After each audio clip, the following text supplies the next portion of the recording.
विहान अस्ति वा? आं सर् अस्मि।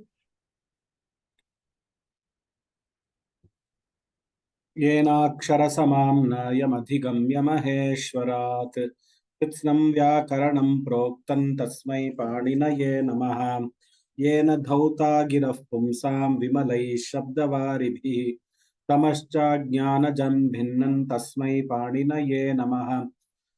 वाक्यकारं वररुचिं भाष्यकारं पतञ्जलिं पाणिनिं सूत्रकारं च प्रणतोऽस्मि मुनित्रयम्।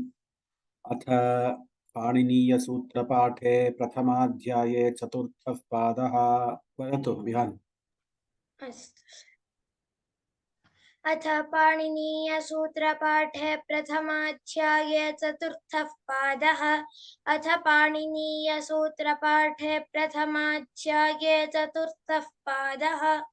आकडारादेका संज्ञा आकडारादेका संज्ञा आकडारादेका संज्ञा विप्रतिषेधे परं कार्यम् विप्रतिषेधे परं कार्यं विप्रतिषेधे परं कार्यं यूस्त्राख्यो नदी यूस्त्र्याख्यौ नदी यूस्त्र्याख्यौ नदी नेयं वंस्थानावस्त्री नेयं वंस्थानावस्त्री नेयं वंस्थानावस्त्री वामी वामी वामी नीतिहरस्वश्च नीतिह्रस्वश्च नीतिह्रस्वश्च शेषोऽघ्यसखी शेषोऽघ्यसखी शेषोऽघ्यसखी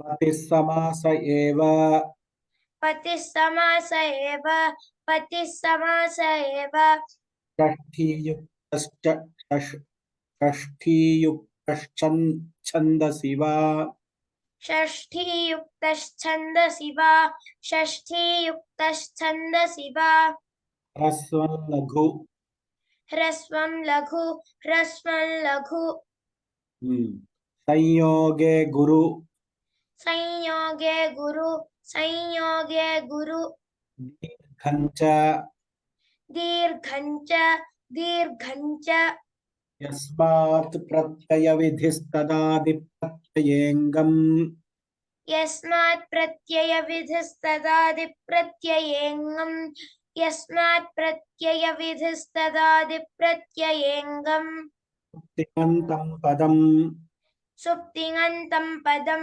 सुप्तिङन्तं पदं नह्ये नह्ये नह्ये सिति च सिति च सिति च स्वादिष्व सर्वनामस्थाने स्वादिष्व सर्वनामस्थाने स्वादिष्व सर्वनामस्थाने यचिभं यचिभं यचिभं तसौमत्वर्थे तसौमत्वर्थे तसौमत्वर्थे अयस्मयादीनि छन्दसि अयस्मयादीनि छन्दसि अयस्मयादीनि छन्दसि बहुषु बहुवचनम् बहुषु बहुवचनं बहुषु बहुवचनं द्वेकयोर्द्विवचनैकवचने द्व्येकयोर्द्विवचनैकवचने द्व्येकयोर्द्विवचनैकवचने कारके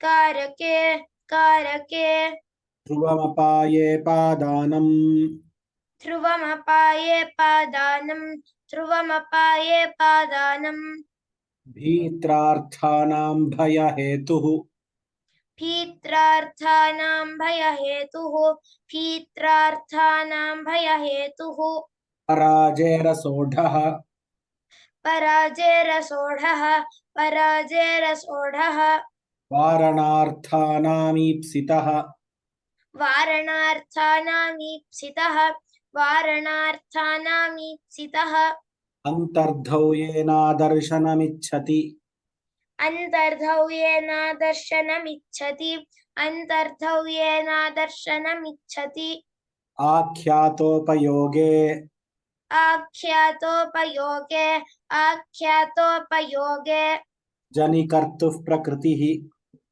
जनिकर्तुः प्रकृतिः जनिकर्तुः प्रकृतिः भुवः प्रभवः भुवः प्रभवः भुवः प्रभवः कर्मणायमभिप्रैति ससम्प्रदानम् कर्मणायमभिप्रैति ससम्प्रदानम् कर्मणायमभिप्रैति ससम्प्रदानम् रुच्यर्थानां प्रीयमाणः रुच्यर्थानां प्रीयमाणः रुच्यर्थानां प्रीयमाणः श्लाघन्हुंस्थाशपां ईप्स्यमानः श्लाघन्स्थाशपान्नीप्स्यमानः श्लाघन्स्थाशपान्नीप्स्यमानः धारेरुतमर्णः थारेरुत्तमर्णः थारेरुत्तमर्णः स्पृहेरीप्सितः स्पृहेरीप्सितः स्पृहेरीप्सितः क्रुधद्रुहेर्ष्यासूयार्थानां यं प्रतिकोपः कृधद्रुहेर्ष्यासूयार्थानां यं प्रतिकोपः कृधद्रुहेर्ष्यासूयार्थानां यं प्रतिकोपः क्रुधद्रुहेष्यासूयार्थानायं प्रतिकोपः कृधद्रुहेर्ष्यासूयार्थानां यं प्रतिकोपः कृधद्रुहेर्ष्यासूयार्थानां यं प्रतिकोपः क्रुधद्रुहोरुपसृष्टयोः कर्म कृधद्रुहोरुपसृष्टयोः कर्म कृधद्रुहोरुपसृष्टयोः कर्म राधीक्ष्योर्यस्य विप्रश्नः राधीक्ष्योर्यस्य विप्रश्नः राधीक्ष्योर्यस्य विप्रश्नः प्रत्याङ्भ्यां श्रुवः पूर्वस्य कर्ता प्रत्याङ्घ्यां श्रुवः पूर्वस्य कर्ता प्रत्याङ्घ्यां श्रुवः पूर्वस्य कर्ता अनुप्रतिगृणश्च अनुप्रतिगृणश्च अनुप्रतिगृणश्च साधकतमं करणम् साधकतमं करणं साधकतमं करणं दिवः कर्म च दिवः कर्म च दिवः कर्म च परिक्रयणे सम्प्रदानमन्यतरस्याम् परिक्रयणे सम्प्रदानमन्यतरस्यां परिक्रयणे सम्प्रदानमन्यतरस्याम् आधारोऽधिकरणम् आधारोऽधिकरणम् आधारोऽधिकरणम् अधिशिंस्तासां कर्म अधिशींस्थासां कर्म अधिशींस्थासां कर्म अभिनिविशश्च अभिनिविशश्च अभिनिविशश्च उपान्वध्यां वसः उपान्वध्यां वसः उपान्वध्यां वसः कर्तुरीप्सिततमं कर्म कर्तुरीप्सिततमं कर्म कर्तुरीप्सिततमं कर्म तथा युक्तं चानीप्सितम् तथा युक्तं चानीप्सितं तथा युक्तं चानीप्सितम् अकथितं च अकथितं च अकथितं च गतिबुद्धिप्रत्यवसानार्थशब्दकर्माकर्मकाणामणिकर्तासनौ गतिबुद्धिप्रत्यवसानार्थशब्दकर्माकर्मकाणामणिकर्तासनौ गतिबुद्धिप्रत्यवसानार्थशब्दकर्माकर्मकाणामणिकर्तासनौ एकवारं विभज्य वदामः गतिबुद्धिप्रत्यवसानार्थ गतिबुद्धिप्रत्यवसानार्थ शब्दकर्माकर्मकाणाम् शब्दकर्माकर्मकाणां अणिकर्तासनौ अणिकर्तासनौ हृक्रोरन्यतरस्याम् हृक्रोरन्यतरस्यां स्वतन्त्रः कर्ता स्वतन्त्रः कर्ता तत्प्रयोजको हेतुश्च तत्प्रयोजको हेतुश्च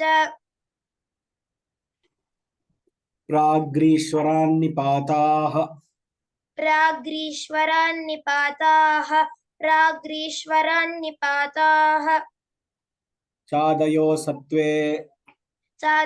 सत्त्वे चादयोः सत्त्वे प्रादयः प्रादयः उपसर्गाः क्रियायोगे उपसर्गाः क्रियायोगे गतिश्च गतिश्च उर्यादिच्विडाचश्च ऊर्यादिच्विडाचश्च ऊर्यादिच्विडाचश्च क्षम्यताम् ऊर्यादिच्विडाचश्च ऊर्यादिच्विडाचश्च अनुकरणं चानिति परम् अनुकरणं चानिति परम् आदरानादरयोः सदसति आदरानादरयोः सदसति भूषणेलम् भूषणेलम् अन्तरपरिग्रहे अन्तरपरिग्रहे कणे मनसि श्रद्धा प्रतिघाते कणे मनसि श्रद्धा प्रतिघाते पुरोव्ययम् पुरोव्ययम् अस्तञ्च अस्तञ्च अच्छगत्यर्थवदेषु अच्छगत्यर्थवदेषु अदोनुपदेशे अदोनुपदेशे तिरोन्तर्धौ तिरोन्तर्धौ विभाषाक्री विभाषाक्नी उपाजेन्वाजे उपाजेन्वाजे साक्षात् प्रभृतीनि च साक्षात् प्रभृतीनि च अनत्याधान उरसि मनसि अनत्याधान उरसि मनसि मध्ये पदे निवचने च मध्ये पदे निवचने च नित्यं हस्ते पाणावुपयमने नित्यं हस्ते पाणावुपयमने प्राध्वं बन्धने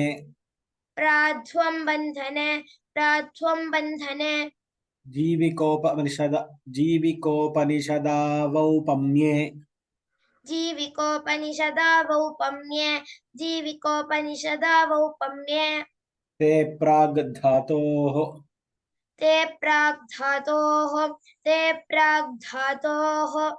छन्दसि परेऽपि व्यवहिताश्च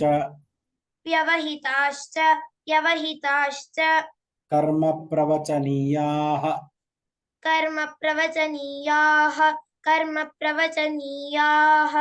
अनुर्लक्षणे तृतीयार्थे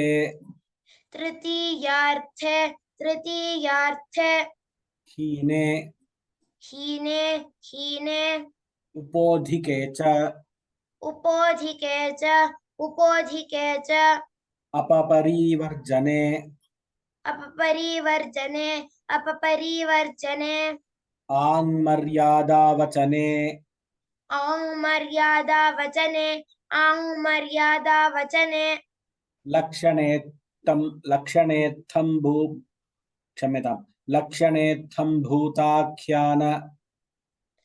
लक्षणेत्थं भूताख्यान भागवीप्सासु प्रतिपर्यनवः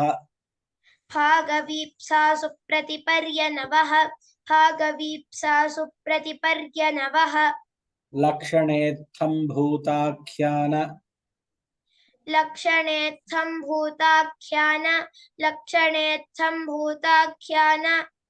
भागवीप्सासु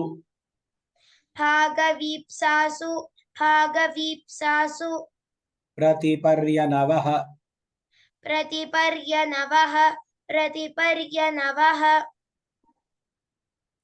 अभिरभागे अभिरभागे अभिरभागे प्रतिः प्रतिनिधि प्रतिदानयोः प्रतिः प्रतिनिधि प्रतिदानयोः प्रतिः प्रतिनिधि प्रतिदानयोः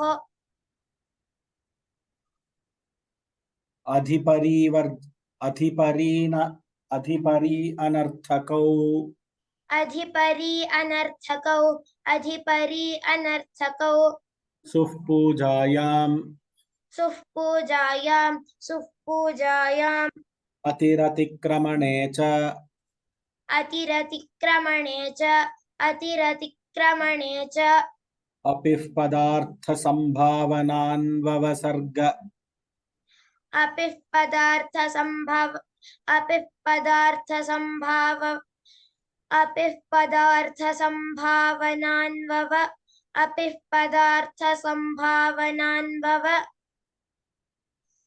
अन्ववसर्ग अपिः पदार्थसम्भावनान्ववसर्ग गर्हासमुच्चयेषु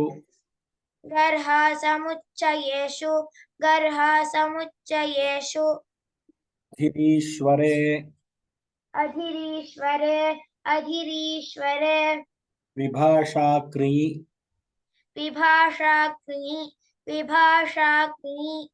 लः परस्मैपदम्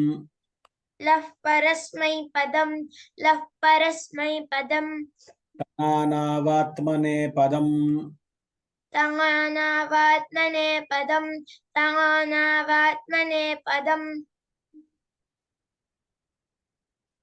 तिङस्त्रीणि त्रीणि प्रथममध्यमोत्तमाः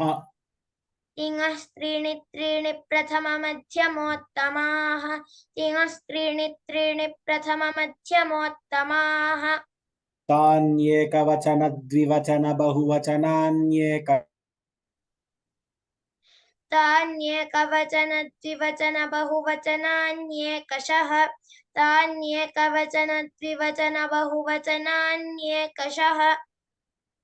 सुपः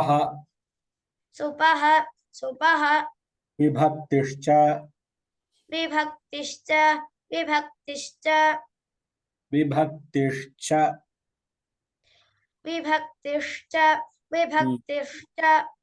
युष्मद्युपपदे समानाधिकरणे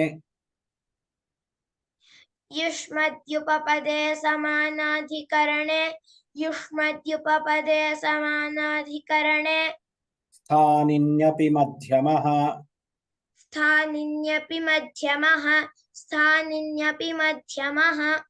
प्रहासे च मन्योपपदे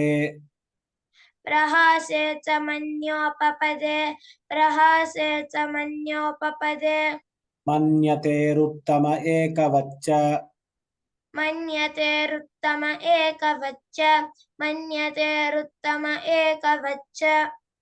अस्मद्युत्तमः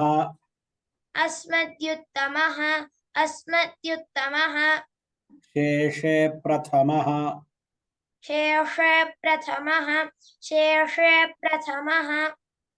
परसन्निकर्षः संहिता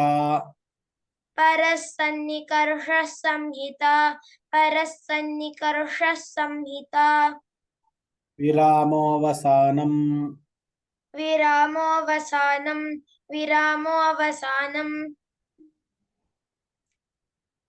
आकडाराद् बहुषु अनुप्रतिगृण ऊर्यादिच्छन्दसि तिङो दश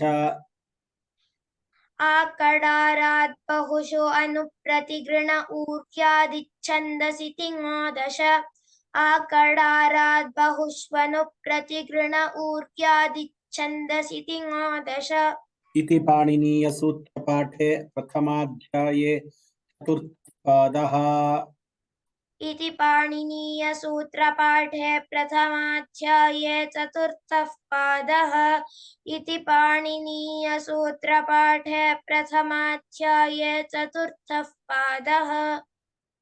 अस्तु एकेपि वक्तुम् इच्छन्ति द्वितीयपादं वा वक्तुमर्हन्ति तृतीयपादं पश्यामः एकेपि तृतीयपादं वक्तुम् इच्छन्ति कृपया वदन्तु तृतीय सर्गमागम पादकं प्रयत्नं करोमि वा महोदय सम्पूर्णं एकनिमिषं सम्पूर्णम् इति भवत्याः नाम किं स्थापितवती सम्पूर्णम् इति स्थापितवती एकनिमिषं सुधा भगिनी वदतु सम्पूर्णं महोदय मम नाम सम्पूर्णं सम्पूर्णं वा आं महोदय नाम सम्पूर्णम् एव प्रयत्नं करोमि महोदय क्षम्यताम् 40 सूत्राणि तृतीयपादस्य वदतु हरि ओम् फ्रॉम 41 महोदय 31 महोदय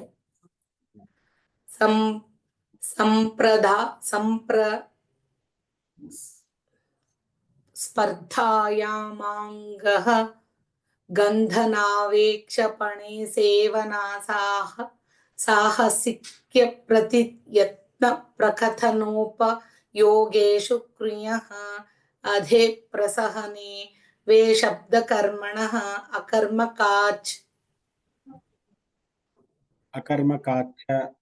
अकर्मकाच्च सम्माननोच्यं संज्ञा चार्यकरणाज्ञाभृति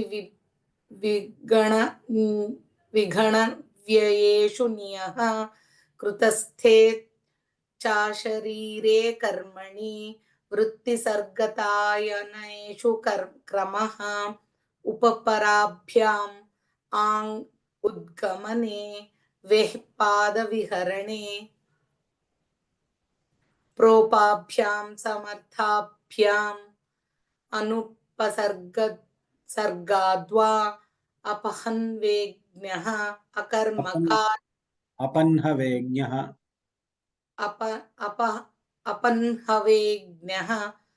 अकर्मकाच् सम्प्रतिभ्यामानाध्याने भासनोपसम्भाषाज्ञान यत्न विमत्युप मंत्रणेषु वदः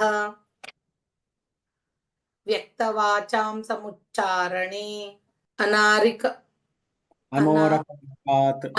अनोरकर्मकात् विभाषा विप्रलापे अवाद्गः समः प्रतिज्ञाने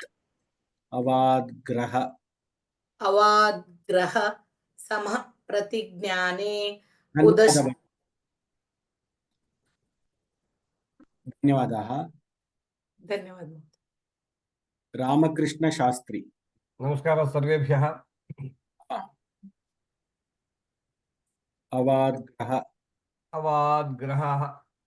अवाद्ग्रह समः प्रतिज्ञाने उदश्चरः सकर्मकात् समस्तृतीया युक्तात् दानश्च साचेच्चतुर्थ्यर्थे उपाद्यमस्वकरणे ज्ञाश्रुस्मृदृशां सनः नानोर्ज्ञः प्रत्यङ्भ्यां श्रुवः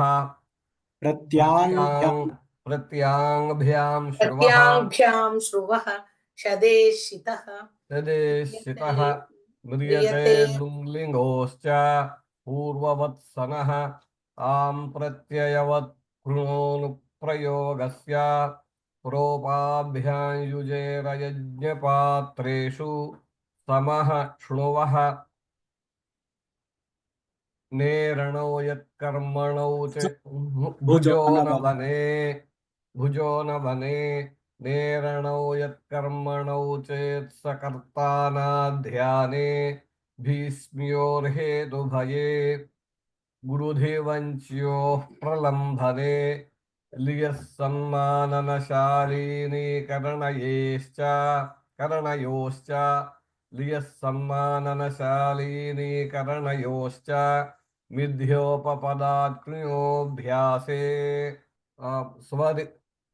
स्वदितनितः कर्तृभिप्राये क्रियाफले अपाद्वदः निचश्च समुदाङ्भ्यो यमो ग्रन्थे अनुपसर्गाज्ञः विभाषोपपदेन प्रतीयमाने शेषात् कर्तरि परस्मै पदम् अनुपराभ्यां कुर्यः अभिप्रत्यतिभ्यः क्षिपः प्राद्वहः परेर्मृष धन्यवादः महोदय। नमस्कारः। सम्यक् उक्तं महोदय, अतीव सम्यक्, समीचीनतया उक्तं। धन्यवादः। अखिला भगिनी। नमस्ते महोदय।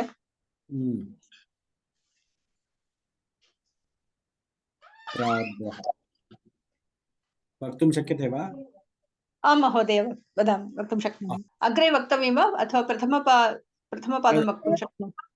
न प्राद्वः अग्रे वदतु। आम्।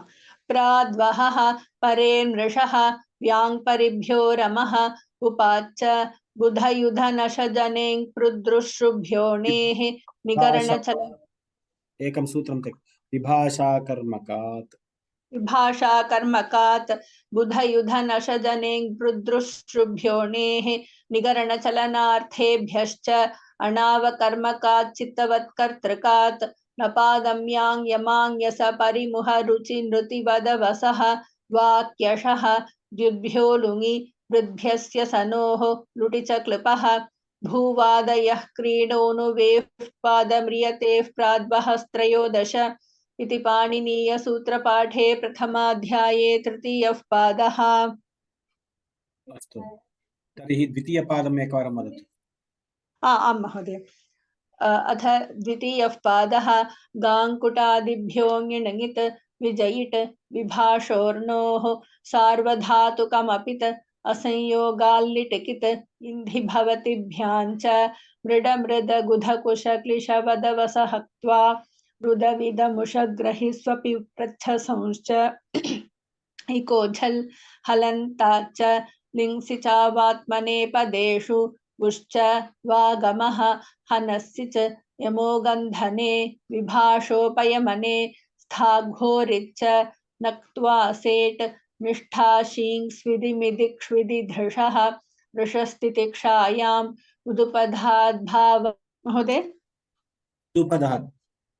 उदुपधाद्भावादिकर्मणोरन्यतरस्यां पुङःत्वा च नोपधाथफान्ताद्वा वञ्चिलुञ्चिरुतश्च तृषिमृषि कृशेः काश्यपस्य रलोव्युपदाद्धलादेः संश्च ऊकालोऽध्यस्वदीर्घप्लुतः अचश्च उच्चैरुदात्तः नीचैरनुदात्तः समाहारस्वरितः तस्यादित उदात्तमर्धः ह्रस्वम् एकश्रुतिदूरात् सम्बुद्धौ यज्ञकर्मण्यजपन्युङ्खसामसु उच्चैस्तरां वावषट्कारः विभाषा छन्दसि न सुब्रह्मण्यायां स्वरितस्य तूदात्तः देवब्रह्मणोरनुदात्तः स्वरितात् संहितायाम् अनुदात्तानाम् उदात्तस्वरितपरस्य सन्नतरः अपृक्त एकाल् प्रत्ययः तत्पुरुषः समानाधिकरणः कर्मधारयः प्रथमा निर्दिष्टं समास उपसर्जनम्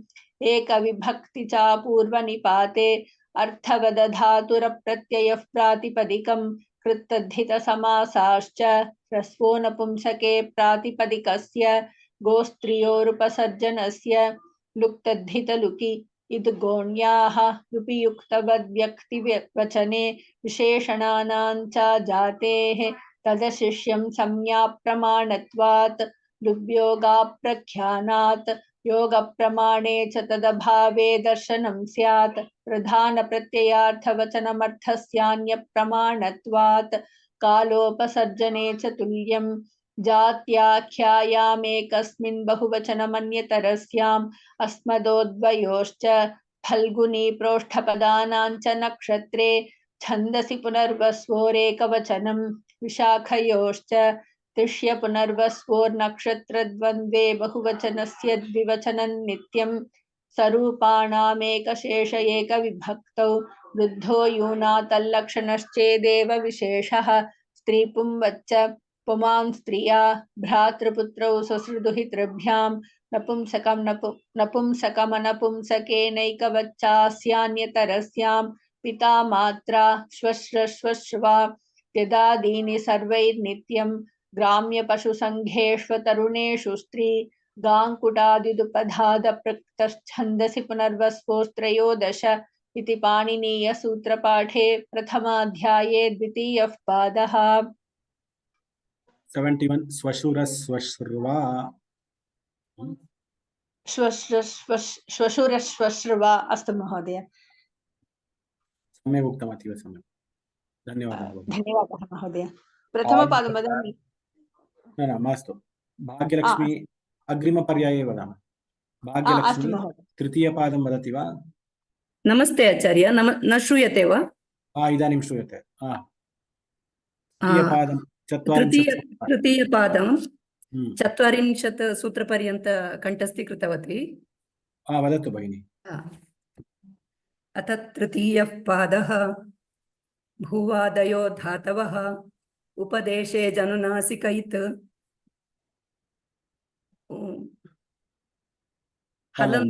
हलन्त्यम् न विभक्तौ तु स्मः आदिर्निटुडवः शप् प्रत्ययस्य चुटु लशक्वतद्धिते तस्य लोपः यथा संख्यमनुदेशः समानां स्वरितेनाधिकारः अनुदात्तङित आत्मने भावकर्मणोः अनुदात्तङित आत्मने पदम् अनुदात्तङित आत्मने पदं भावकर्मणोः कर्तरि कर्म व्यतिहारे न गतिहिंसार्थेभ्यः इतरेतरान्योन्योपपदाच्च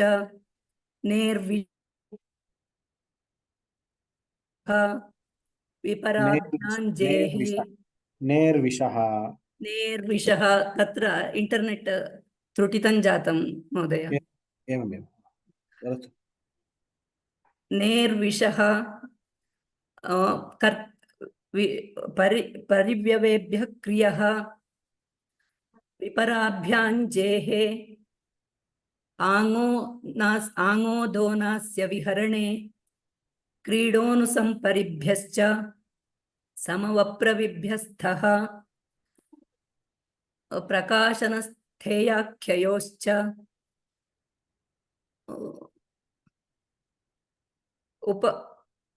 उदोनूर्ध्वकर्मणि उपान्मन्त्रकरणे अकर्मकाच्च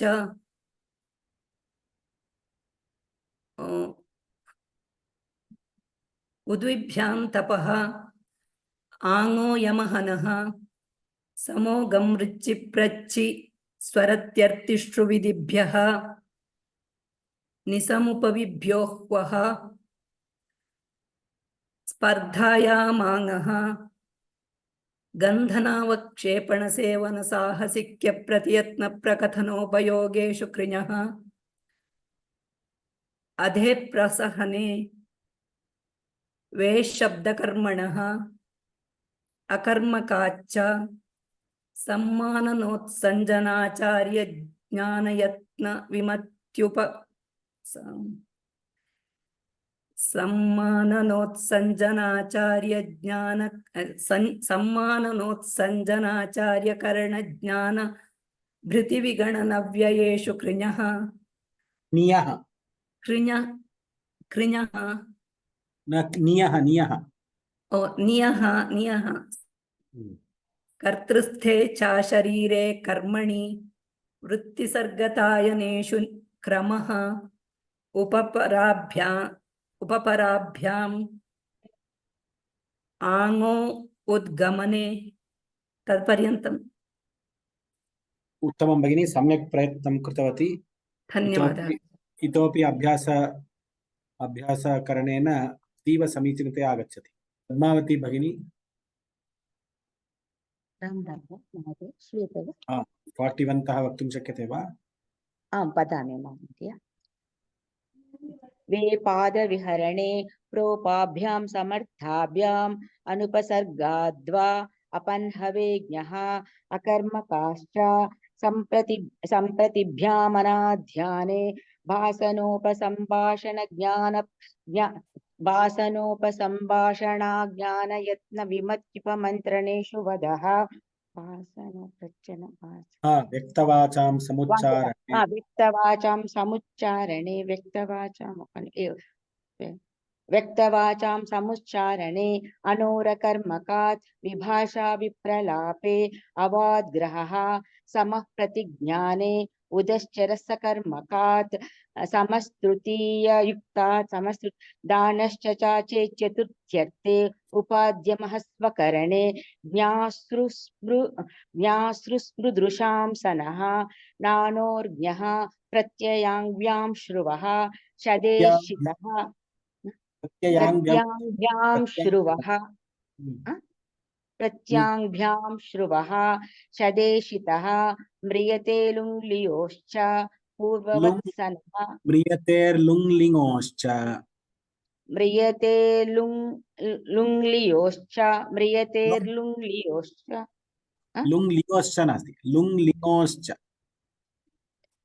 म्रियते लुङ्लियोश्च लियो लुङ् लियो लिङ्गोश्च लिङ्ग अस्ति खलु म्रियतेर्लुङ्लिङोश्च लिङ्गोश्च म्रियते लुङ्लिङ्गोश्च सम्यक् वा सम्यक् पूर्ववत्सनः आं प्रत्ययवत् प्रयोगस्य प्रोपाभ्यां युजेरयज्ञपात्रेषु समहक्ष्णुवः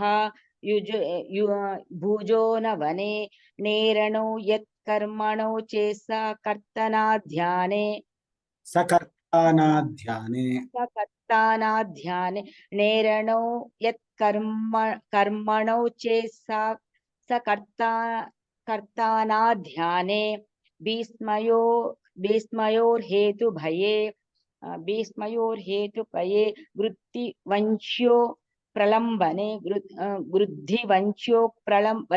प्रलम्बने लियः सम्माननशालिनीकरणयोश्च वित्योपपदा धन्यवादः भगिनी धन्यवादः किञ्चित् करणीयम् सम्यक् उक्तवती लक्ष्यामृता आं महोदय मिथ्योपपदात् अस्तु महोदय मिथ्योपपदात् कृञ्जोऽभ्यासे स्वरिञ्जितः कर्तृभिप्राये क्रियाफले स्वरितङितः महोदय स्वरितङितः अस्तु महोदय स्वरितनितः कर्तृभिप्राये क्रियाफले अपाद्वदः निचश्च समुदाङ्भ्यो यमो ग्रन्थे अनुपसर्गाज्ञः विभाषोपपदेन प्रतीयमाने शेषात् कर्तरि परस्मैपदम् अनुपराभ्यां कृञः अभिप्रत्ययतिभ्यः क्षिपः प्राद्वहः परेर्मर्षः व्याङ्परिभ्यो रमः उपाच विभाषा कर्मकात् बुधयुधनशजनेङ् पृदुसृभ्यो नेहे निगरणचलनार्तेभ्यश्च अनावकर्मकात् चित्तवत्कर्तकात्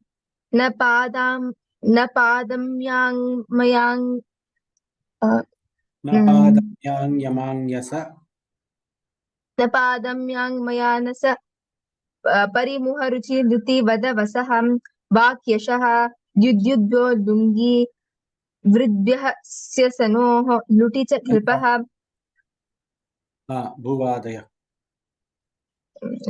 भूवादयो क्रीडानुवेपादः म्रियतेः प्राद्वहस त्रयोदश इति पाणिनीयसूत्रपाठे प्रथमोऽध्याये तृतीयपादः अस्तु धन्यवादः राम राम राम अरुण कुमार तंगवेल महोदय 40 सूत्रास् भूवादयो धातवः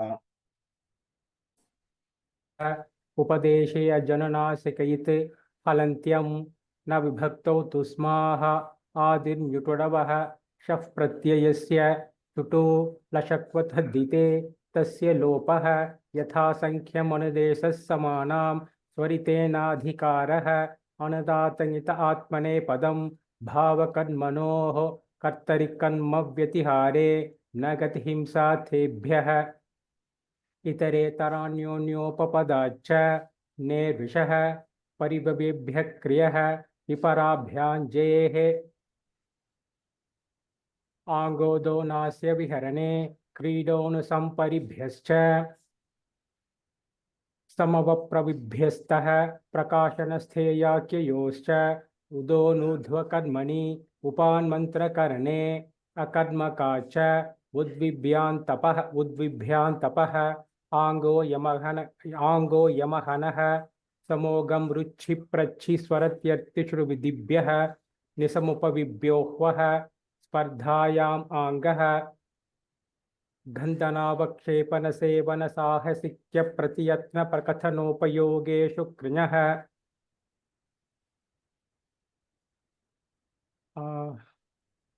अधेः प्रसहने आधेव प्रसहने वे शब्दकर्मणः अकर्मका च सम्माननो सञ्जनाचार्यकरणज्ञानभृतिविगणन व्ययेषु नियः कर्तृस्थे च शरीरे कर्मणि वृत्तिसद्गतायनेषु क्रमः उपपराभ्याम् आङ्ग उद्गमने वेः पादविहरणे। धन्यवादः। आम् मुत्तुलक्ष्मी भगिनी। राम राम राम। राम राम। वेः पादविहरणे प्रोपाभ्यां समर्थाभ्याम् अनुपसर्गाद्वा अपह्नवेज्ञः अकर्मकाच्च सम्प्रतिभ्यामनाध्याने भासनोपसम्भाषाज्ञानयत्नविमत्युपमन्त्रणेषु वदः व्यक्तवाचां समुच्चारणे व्यक्तवाचां समुच्चारणे अनावकर्मकात् विभाषा अनोरकर्मकात् विभाषा विप्रलापे अवाद्ग्रह समः प्रतिज्ञाने उदश्चरः सकर्मकात् समस्तृतीया युक्ता दानश्च सा चेच्चतुर्थ्यर्थे उपाद्यमस्वकरणे न्यासृदृशां सनः ज्ञानोर्ज्ञः प्रत्याङ्भ्यां श्रुवः शदेशितः म्रियतेर्लिङ्गोश्च पूर्ववत्सनः आं प्रत्ययवत् म्रियतेः लुङ्लिङ्गोश्च म्रियतेर्लुङ्लिङ्गोश्च पूर्ववत्सनः आं प्रत्ययवत् कृणोनुप्रयोगस्य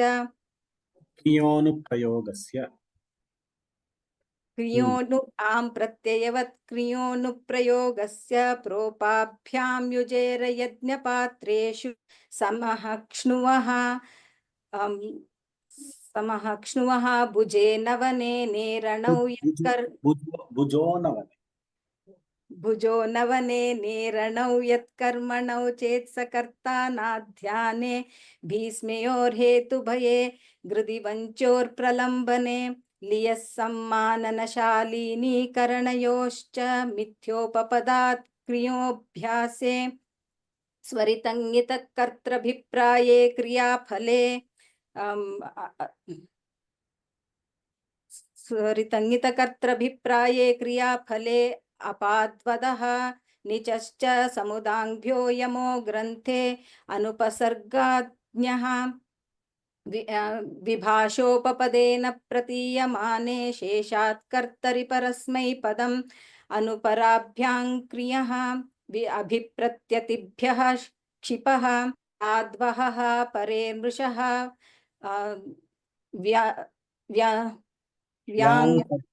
व्याङ्परिभ्यो रमः उपाच्च विभाषा कर्मकात् बुधयुधनशजने पृद्रुश्रुभ्यो नेहे निकरणचलनार्थेभ्यः अणावकर्मकात् चित्तवत् कर्तृकात् न पादम्याङ्ग्यमाङ्ग्यसपरिमुहरुचि नृतिवदवसः वाक्यशः द्युद्भ्यो लुङि वृद्भ्यस्य सनोः लुटिचक्लृपः भूवादयः क्रीडोनु वेः पाद म्रियते प्राद्वहस्त्रयोदश।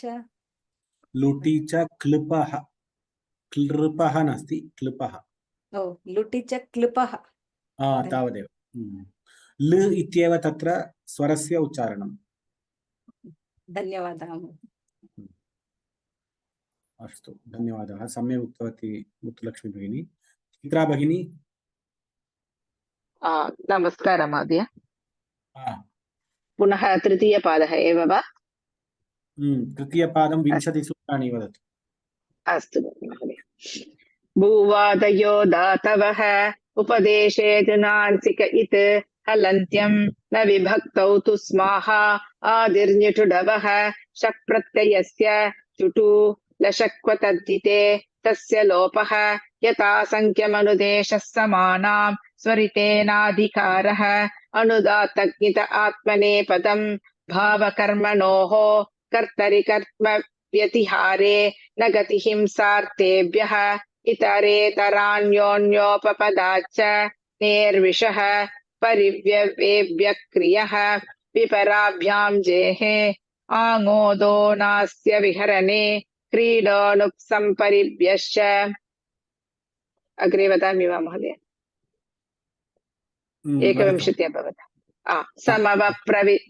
समवप्रविभ्यस्तः प्रकाशनस्ते याख्ययोश्च उदोनूर्ध्वकर्मणि उपान्मन्त्रकरणे अकर्मकाच्च उद्विभ्यां तपः आङो यमहनः समोगं रुचि प्रच्चिस्वरत्यर्तिश्रुविदिभ्यः निसमुपविभ्योऽह्वः स्पर्धायामा। धन्यवादः।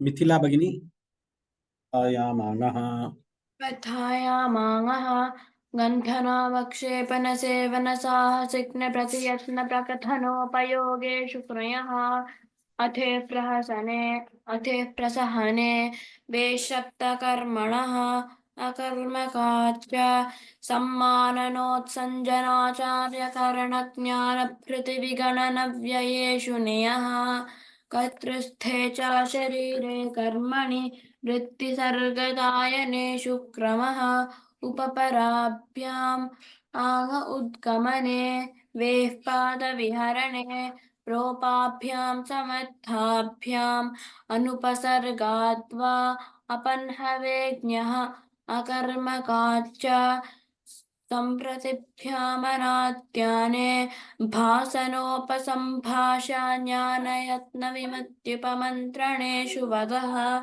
व्यक्तवाचां समुच्चारणे अनोरकर्मकात् विभाषा विप्रलापे अवाद्ग्रह समः प्रतिज्ञाने समस्ततीया उदश्च कर्मकात् समस्ततीया युक्तात् दानश्च साचेच्च तुत्यर्थे उपाद्यमस्वकरणे न्याश्रस्मृदृशां सरः नानोर्ज्ञः प्रत्याङ्भ्यां श्रुवः शदे शितः म्रियते लुङ्लिङोश्च पूर्ववत्।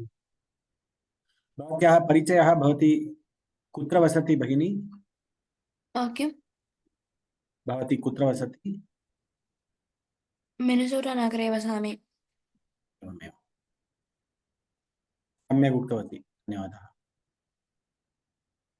धन्यवादः।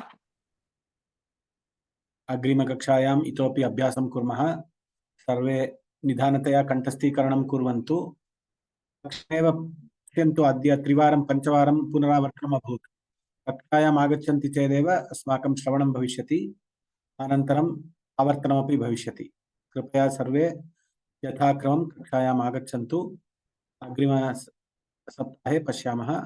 धन्यवादाः। शुभसप्ताहः। लोकाः समस्ताः सुखिनो भवन्तु। राम राम।